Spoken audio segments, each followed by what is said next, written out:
ક્ષતિરહિત મતદાર યાદી તૈયાર થાય અને એક પણ મતદાર મતાધિકારથી વંચિત ન રહે તે માટે ભારતના ચૂંટણી પંચની સૂચના અને મુખ્ય નિર્વાચન અધિકારીના માર્ગદર્શન હેઠળ મતદાર યાદીની ખાસ સંક્ષિપ્ત સુધારણા કાર્યક્રમ 2024 અંતર્ગત રાજ્યભરમાં તારીખ 17 નવેમ્બર તથા તારીખ 23 અને 24 નવેમ્બર 2024ના રોજ ખાસ ઝુંબેશનો આજથી પ્રારંભ થયો છે। ત્યારે અંકલેશ્વર તાલુકાના તમામ 233 મતદાર બૂથ મથક ખાતે 233 બૂથ લેવલ ઓફિસર અને 19 બૂથ લેવલ સુપરવાઇઝર આ કામગીરી કરી રહ્યા છે। ત્યારે આજ રોજ ગુજરાત રાજ્ય ચૂંટણી વિભાગ ગાંધીનગરના નાયબ સચિવ હેમાંગ રાણાએ અંકલેશ્વરના મતદાન બૂથ ઉપર ચાલી રહેલી મતદાર યાદી સુધારણા કાર્યક્રમની મુલાકાત લીધી હતી અને બૂથ લેવલ ઓફિસરની આ કામગીરીનું નિરીક્ષણ કરી ફોર્મની ચકાસણી કરી જરૂરી સૂચનો કર્યા હતા।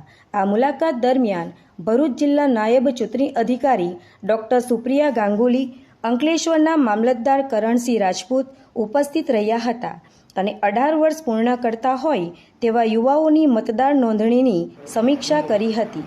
આ પ્રસંગે અંકલેશ્વર મામલતદાર કચેરીના કર્મચારીઓ હાજર રહ્યા। મારું નામ દિયા છે। હું અહીંયા મતદાનનું નોંધ કરાવવા આવી છું। મારી 18 વર્ષ પૂર્ણ થઈ ગયા છે ને હવેથી હું મતદાન કરી શકું છું। મારું નામ પટેલ જય છે। હું જુલાઈમાં 18 વર્ષનો થયો છું।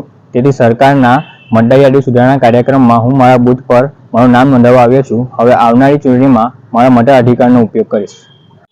મારી જેવા 18 વર્ષ કે તેથી ઉપરના યુવાનોએ પોતાનું નામ મતદાર યાદીમાં નથી નોંધાવ્યું તેઓએ 23/11/24 શનિવાર અને 24/11/24 રવિવારે આ અભિયાન ચાલશે। તો આપ સૌને મારી વિનંતી છે કે તેઓ પોતાના બૂથ પર જઈને પોતાનું નામ નોંધાવે।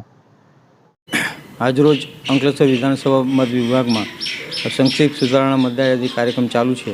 તેના ભાગરૂપે મુખ્ય નિર્વાચન અધિકારી ગુજરાત રાજ્ય ગાંધીનગરના પ્રતિનિધિ શ્રી હેમંત રાણા સાહેબ આવેલ છે અને એ મતદાન મથકોની અચાનક વિઝિટ મુલાકાત લીધેલ છે।